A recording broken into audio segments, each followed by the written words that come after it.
Gracias por continuar con nosotros y en este momento vamos a conversar con el ingeniero Juan Fulvio Ureña, ingeniero civil con maestría en Ingeniería Sanitaria y Ambiental y con experiencia profesional en sostenibilidad ambiental, recursos hídricos, medio ambiente y demás. Ingeniero, bienvenido, gracias por estar con nosotros. Gracias por la invitación. Es un honor para mí compartir acá este momento contigo y con toda nuestra audiencia. Yo sé que tú tienes una audiencia muy fuerte aquí de San Francisco de Macorís. Gracias. Un saludo. Gracias, el placer es nuestro.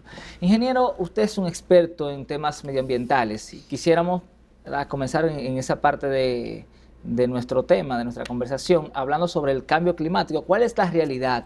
¿Existe un cambio climático? ¿Está cambiando el medio ambiente? ¿Hay algún tipo de impacto? Cuéntenos de eso. Mira, el cambio climático, de lo que se trata, es de una variación en los patrones climáticos en un periodo de tiempo relativamente corto o bien que no corresponde con los ciclos climáticos anteriores que se han podido comprobar mediante la investigación científica retrospectiva de años anteriores, comparándolo con lo que hasta donde se tiene registro y comparándolo con los aspectos geológicos fósiles y de análisis que se han realizado a lo que era el clima en los años anteriores. Estamos hablando de miles y millones de años. Entonces la Tierra, como sabemos, en algún momento estuvo llena de hielo. Luego tuvo ciclos de grandes inundaciones, tuvo ciclos de grandes calor. Incluso la composición de oxígeno de la atmósfera ha sufrido cambios. Los científicos lo han podido comprobar, en parte con las pequeñas proporciones de aire que han quedado atrapadas en los casquetes polares. Eso es lo que mayormente los científicos buscan en los polos, es ese registro histórico que está atrapado en el hielo. Todas esas metodologías se han comparado con los aspectos climáticos de la época, el contenido de gases en la atmósfera, los registros climáticos de ese tiempo, y se ha generado lo que sería en especie un supuesto comportamiento climático. Entonces, el cambio climático es cuando el clima actual se aleja de ese supuesto como debe. Nadie sabe si mañana, o sea, yo no sé si en 5 años o el día hoy, en 5 años va a llover. No sé exactamente qué temperatura habrá. Hay un supuesto dentro de lo que los seres humanos y la comunidad científica que defiende el tema del cambio climático ha encontrado como el parámetro lógico y la realidad en la que estamos. Entonces esa diferencia es lo que se conoce como el cambio climático, que se le atribuye a los gases de efecto invernadero y a la quema de combustibles fósiles. Entonces, partiendo de eso, estamos basándonos en ese registro histórico, ¿estamos mejor o peor que antes? Depende, mira. Si tú vives en Rusia y que siempre te está congelando y que no puedes cultivar la tierra más que 4 o 5 meses al año y ahora lo puedes cultivar 6 y puedes navegar barco por donde antes tú no puedes navegar, tú dices que estás mejor. Ese es también donde ha venido el gran problema, que algunas personas entienden que están mejor, otros entienden que están peor.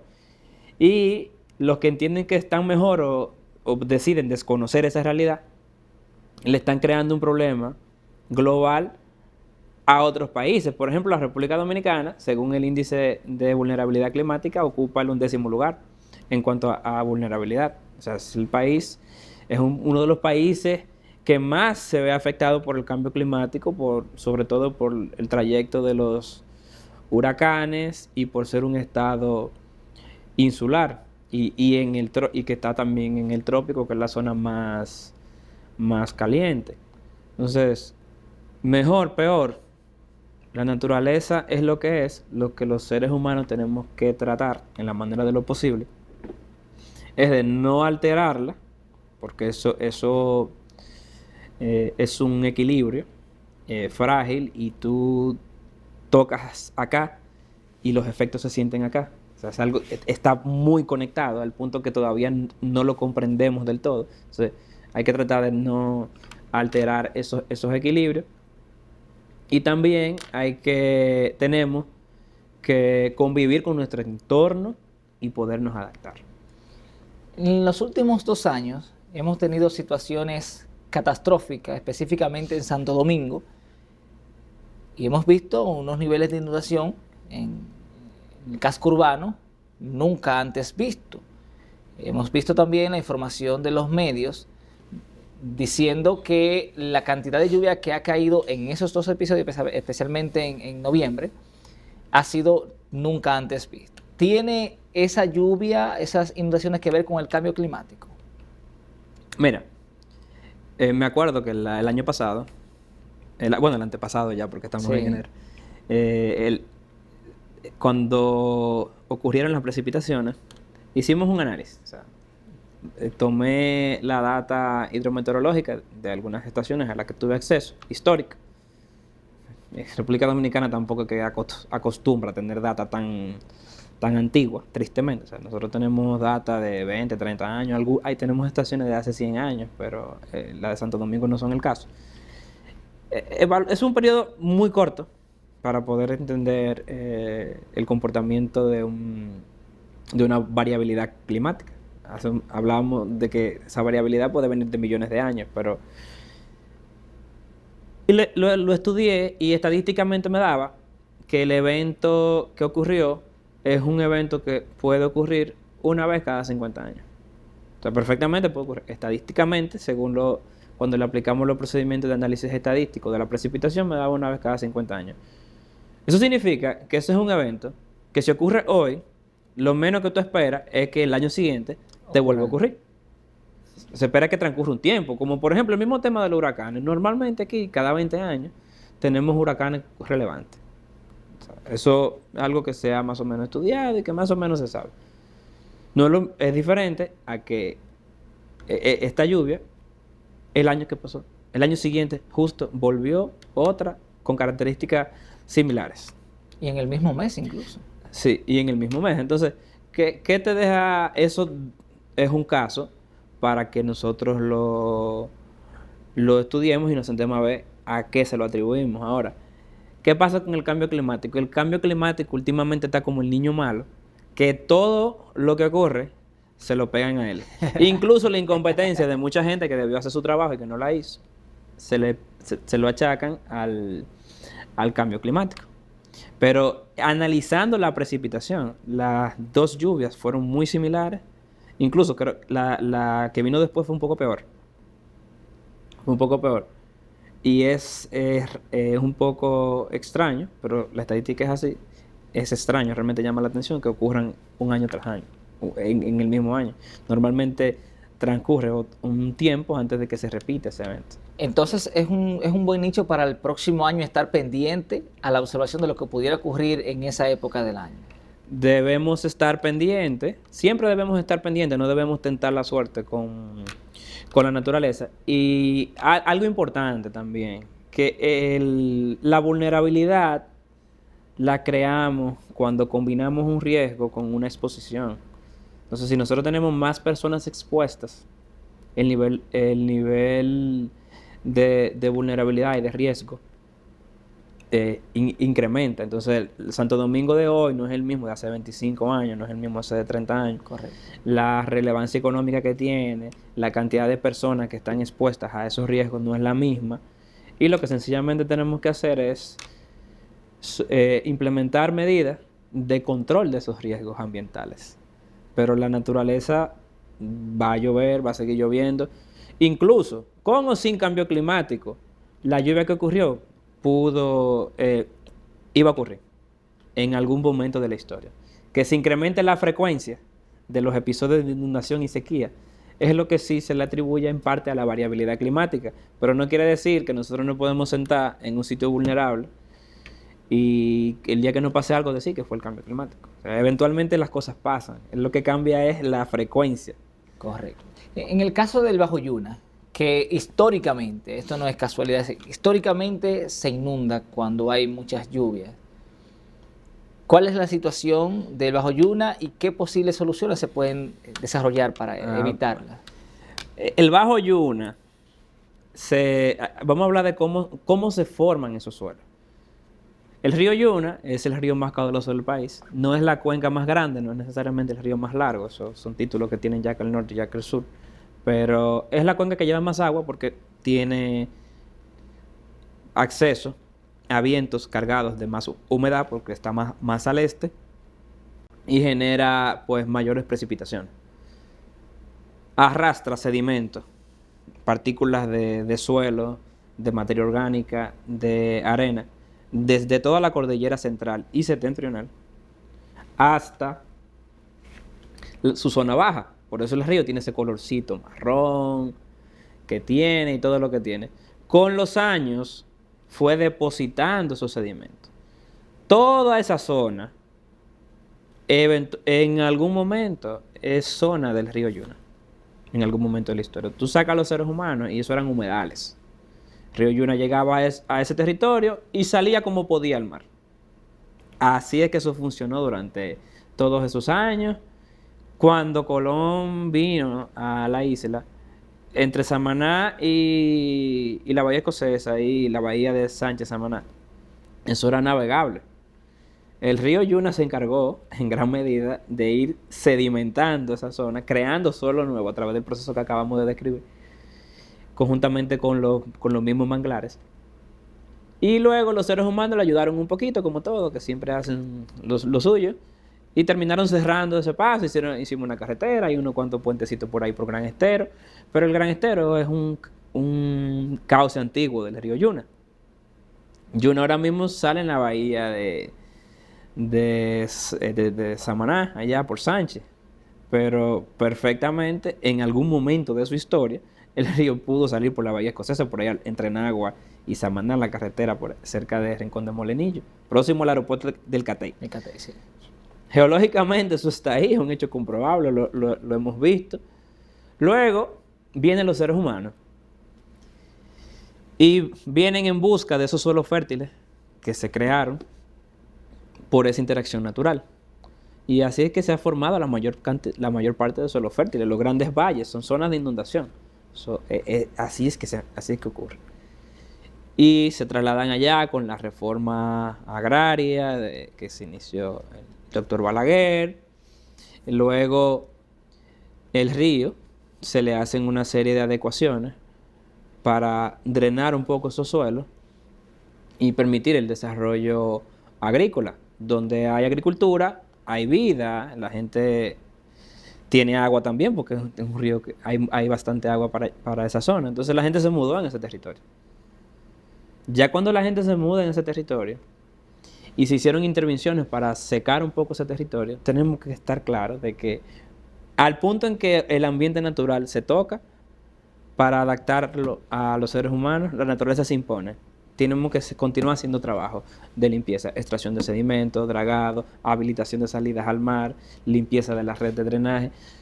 Si lo decidieron hacer en ese momento y ya los seres humanos están ahí, modificaron el entorno, lo adaptaron a un entorno donde los seres humanos hacen sus actividades, es constante la lucha con la naturaleza. Si nos descuidamos como seres humanos, entonces incrementamos los niveles de riesgo de inundación a la que está expuesta la población, porque entonces el río, por ejemplo, iba trasladando esos sedimentos a través de los años, que con las inundaciones frecuentes lo regaba.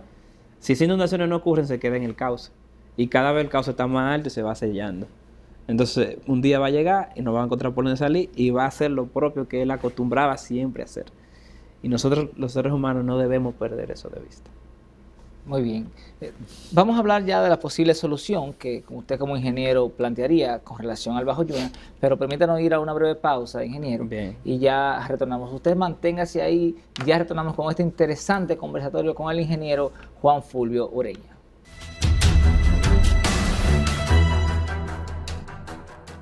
Continuamos con este interesante conversatorio con el ingeniero Juan Fulvio Ureña.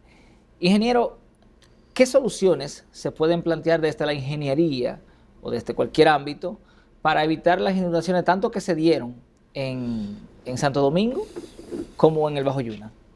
Mira, Hace un momento te comentaba que se estudia la estadística de repetición de un evento. Lo primero que la población tiene que tener claro es que no hay una solución infalible. Eventualmente la naturaleza se impone. Podemos controlar una problemática a llevarla de que ocurra una vez cada 5 años, que ocurra una vez cada 50 años, una vez cada 100 años, pero llevarla al punto de que nunca ocurra o de que ocurra una vez cada 1000 años es incluso antieconómico y tiende a no ser incluso factible realizar ese tipo de proyectos, porque cuando tú sabes cómo está la sociedad hoy, cómo está también el clima hoy, pero no vas a saber cómo va a estar necesariamente en 1000 años. Es una proyección como demasiado a futuro. Eso es importante que la población lo entienda, porque a veces se aplican soluciones de ingeniería a problemas que luego dicen, eso no sirvió, eso falló. Lo que tú no puedes estar cada rato con el problema, pero si el problema se definió para la tormenta de diseño que ocurre una vez cada 10 años, porque es lo que dice la buena práctica de ingeniería, las normas, o lo que pidió el cliente, el que lo iba a pagar, en este caso el propio Estado, lo que sea. Eso se va a diseñar para ese evento máximo. Tan pronto ocurra un evento que lo supere, la respuesta de esa obra no está garantizada. Entonces, es tan sencillo como que tú puedas hacer una alcantarilla de 2 metros o puedas hacer una de 5 metros. El que lo va a pagar tiene que decidir en ese sentido, porque también tiene otras comunidades y otras poblaciones y otras problemáticas en donde invertir los fondos. Entonces, por eso la ingeniería habla de periodo de recurrencia de los eventos y lo diseña para ese propósito. En Bajo Yuna, una de las soluciones que más hasta ahora nos ha parecido favorable es mejorar todo el tema de la red de drenaje del río. El río tiene 3 posibles salidas al mar. Tiene la salida del cauce actual, natural, que es después de Rincón Bebedero, que está más al norte, próximo allá a Sánchez.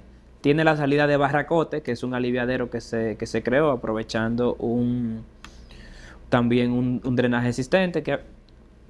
Y esas 2 salidas. La salida de Gran Estero actualmente no se está utilizando para el río Yuna, y en algún momento el río, como de hecho ocurrió y pudimos comprobar en la inundación pasada, cuando él no tiene por dónde salir, él se va por ahí, él mismo.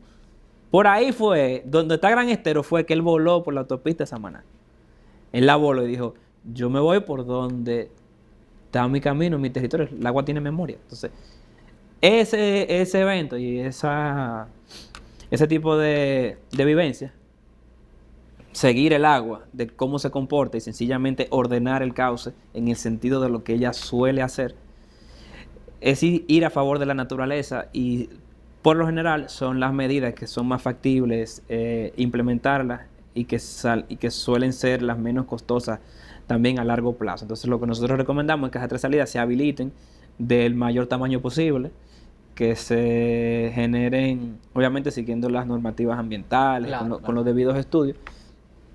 Inicialmente eso, y por otra parte, que las zonas que llevan el agua hasta allá, la zona de Camus, todos estos ríos de la parte septentrional, desde Río Licey, Río Moca, Río Cenoví, Río Jaya, ninguno de esos ríos tienen infraestructura de control.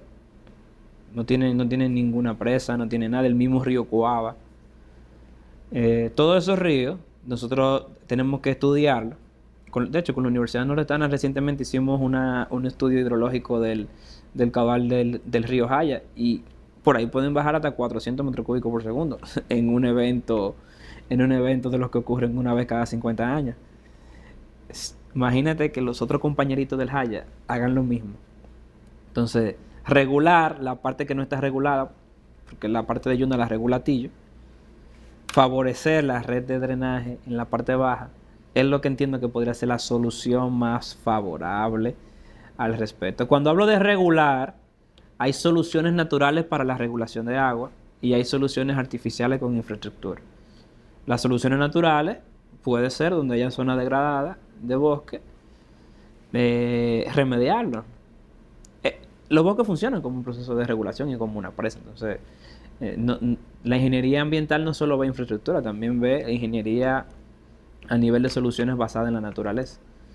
La otra parte es lo que tiene que ver con Santo Domingo, Sí. que es un caso diferente, porque en Santo Domingo el agua que cae allá mismo es la que genera el daño, Bajo Yuna no. Es la que cae en la cuenca de aportación, que son 5.500 kilómetros cuadrados de territorio que drenan hacia ese mismo pequeño punto. Exactamente. Entonces en Santo Domingo es sencillamente el agua que cae evacúala lo más rápido posible. Es decir, esa agua que vimos, esas inundaciones, no es fruto de ningún río que se salió de su cauce y que entró a la ciudad, alguna cañada. Es el agua que cae directamente en la ciudad. ¿En Santo Domingo? Ajá. Sí, es el agua que cae en Santo Domingo. Tú tienes el agua que cae ahí mismo, porque son cuencas, las cuencas urbanas son cuencas pequeñas. Tienen la agravante de que son impermeables, están por lo general cubiertas de pavimento, de concreto, de edificios, lo que provoca que el agua no se retenga en el suelo y que tenga que evacuar por algún lugar. Eso es lo delicado de la planificación territorial. Cada vez que se generan cambios en los usos de suelo, que los ayuntamientos hacen así, firman y aprueban un planito de que vamos a cambiar este uso de suelo y vamos a hacer aquí una plaza. Altera variables como esa. Entonces tú vas haciendo eso con los años, no adaptas la infraestructura con los arbitrios que te pagaron producto de ese cambio de uso de suelo. Es para que adaptes la infraestructura. Y no lo haces, entonces creas una vulnerabilidad. Entonces en Santo Domingo la solución es muy discutida. Muchos profesionales han hablado. ¿Qué es lo que hicieron, por ejemplo, en Francia en el año 1800? Me voy a permitir comparando con Francia porque estamos hablando de Francia del 1800. No estoy hablando del Francia de ahora. Exacto. En 1800 los franceses lo que hicieron hicieron unos túneles que yo lo he recorrido. Ahí adentro de esos túneles se tienen las tuberías del acueducto de agua potable, arriba en el túnel. Tienen servicios de comunicación, electricidad, tienen varios sistemas ahí. Abajo tienen toda la parte de agua lluvia. Cuando llueve, por ahí no hay quien camine, todo hay que cerrarlo y un mundo de agua corre por ahí. Y también tienen el alcantarillado sanitario. Por otro lado, el agua que normalmente sale de los baños, de las casas y el agua servida. En mi opinión, como mismo hicimos los túneles de los metros y de todo lo demás, a lo mejor si le hubiéramos dejado una esquinita por ahí, algún tunelcito para manejar ese tema, no estuviéramos hablando de esto ahora, pero eventualmente Santo Domingo hay que tunelarla hacia el mar o hacia los ríos, grandes ríos como el Osama, que están dominados por el nivel del mar. Hay que tunelarla para solucionar el tema de agua potable, alcantarillado sanitario y drenaje pluvial. Con esa solución se solucionan esos tres aspectos, que los tres tienen área de oportunidad de mejora. Disminuye la pérdida del acueducto porque el tubo está ahí, es visible, las reparaciones se pueden hacer fácil. El alcantarillado sanitario dejan de depositar agua en el subsuelo, sencillamente la recolectan. Y también trabajan el tema pluvial. ¿Cuesta dinero? Sí, cuesta. Pero hay que entender que es triste, muy triste, que es en la capital más poblada del Caribe y de Centroamérica y el Caribe estén muriendo personas por temas relacionados a variables climáticas y en donde se puedan aplicar soluciones. Así como tenemos que ver la capital más poblada de América Central y el Caribe, están muriendo personas por cuestiones de ese tipo. Entonces, eso hay que tomar una decisión y hacerlo. Y pérdidas por cientos de millones de pesos. Se dañan muchísimos vehículos en las plazas, en los parqueos. Es por eso que la ingeniería, las soluciones de ingeniería y las inversiones en función del crecimiento de la economía. Porque cuanto más crece la economía, más capital tengo en riesgo. Por lo tanto, puedo justificar más inversiones que van a proteger esos capitales y también la parte de las vidas humanas, que es algo que no tiene un valor como tal monetario. Ingeniero, permítame cambiar de tema. Trasladémonos entonces a Dajabón. ¿Cuál es la situación actual del canal que está construyendo Haití y cuál es ¿verdad? Los últimos pasos que se han dado. Mire, partamos de lo que nosotros tenemos en términos de acuerdos escritos con Haití. Nosotros tenemos un acuerdo de 1929 que se ratificó en el 1936. Ya ustedes saben que de aquí a allá ha llovido bastante. Pero ese es el acuerdo que tenemos vigente. Es un acuerdo que está sentado en la Organización de Estados Americanos y todo eso se hizo con toda la ley y toda la formalidad. Ese acuerdo tiene un artículo, el artículo 10, que dice que las naciones que están en los ríos, bueno, que están próximos a los ríos fronterizos, tienen derecho de utilizar el agua de manera justa y equitativa, pero que no pueden mudar la corriente. Entonces, el acuerdo lo dice y está escrito. Entonces, las conversaciones, primero, para que tanto el pueblo de República Dominicana como el pueblo de la República de Haití estén tranquilos y claros, lo primero que nosotros nos hemos enfocado es en aclarar lo que está escrito, que en términos de cada cual, eso es ley. Es decir, vamos a comprobar que lo que está ocurriendo con el canal de Haití cumpla o no cumple con el acuerdo. ¿Qué resulta con eso? Hay algo que de entrada ya no cumple, que es el hecho de que no le avisaron al otro estado de la construcción del canal. Eso es algo que lo hemos dicho desde el principio y lo vamos a seguir sosteniendo. Es algo que no estuvo bien. Ese es algo que no cumple de entrada.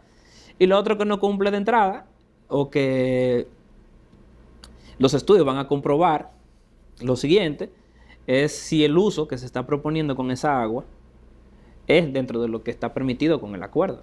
Porque hasta donde vemos se trata de un trasvase de agua que pretende llevar el agua a otro río. Es diferente llevar el agua a otro río, eso puede ser considerado como mudar la corriente, que es lo que dice el acuerdo que no hagan. Es diferente mudar la corriente o cambiar o desviar el río. Normalmente la gente entiende por desviar un río, desviar el cauce, como hacer una zanja y para que el río, en lugar de coger por la derecha, coja por la izquierda. Exactamente. Y desaparecer el cauce natural. Eso es lo que se entiende por desvío. Ahora, el acuerdo dice, se refiere a la corriente. No pueden mudar o alterar el producto de las corrientes. Entonces es diferente que me digas, bueno, yo tengo 100 casitas al lado del río. A esta gente yo le voy a poner un tubo y una bomba y le voy a dar agua potable para que tengan de qué vivir y qué beber. Eso es diferente porque eso es un uso equitativo, la gente que está ahí mismo, pero tú no puedes, bueno, me voy a llevar con un canal súper gigante, el agua, a un sitio lejísimo que no tiene nada que ver con el río, pero como es de mi territorio y yo la puedo usar, lo hago. Eso es lo que el acuerdo entendemos que va a favorecer a la República Dominicana. Pero ellos han continuado construyendo su canal pese a todas las medidas que tomó el presidente. Eso es algo que recientemente, constantemente salen informaciones en la prensa, se ve en la foto. Mi opinión como ingeniero es que Haití probablemente en menos de un mes sea capaz de poner en funcionamiento ese canal. O sea, hasta donde lo vi, porque es que ya construyeron la obra de hormigón. O sea, en el Diario Libre recientemente vimos una foto en donde se ve la obra de hormigón construida, los gaviones en proceso de construcción, pero ya con la roca en el sitio, que no le falta tanto. Eso realmente no le falta tanto tiempo. Ahora, la construcción de esas obras, al igual que la adopción de contramedidas, como la que se ha adoptado del lado de la República Dominicana, colocar un sistema de bomba en otro punto, instruir para que se haga una presa, eso es una cosa. Y lo otro, que es lo que no debemos perder de vista, el asunto de las conversaciones, los diálogos, las negociaciones, o en su defecto, las mediaciones que ocurran, o hasta llegar a la última instancia que plantea el propio acuerdo, que es un arbitraje internacional. Eso tiene que continuar. Una cosa es las construcciones, cada quien está construyendo y tomando sus medidas, asegurando que sus intereses nacionales estén garantizados.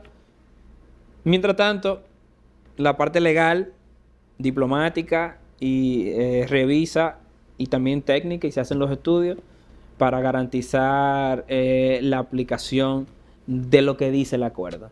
Son líneas de tiempo diferentes, ojalá y se definiera, que es lo que nosotros siempre hemos pedido. Vamos a definir lo que dice el acuerdo con relación al uso que se está planteando y luego continúas con la obra, porque si el acuerdo dice que no aplica, vas a perder tu dinero. A lo que Haití siempre se ha negado de detener la obra.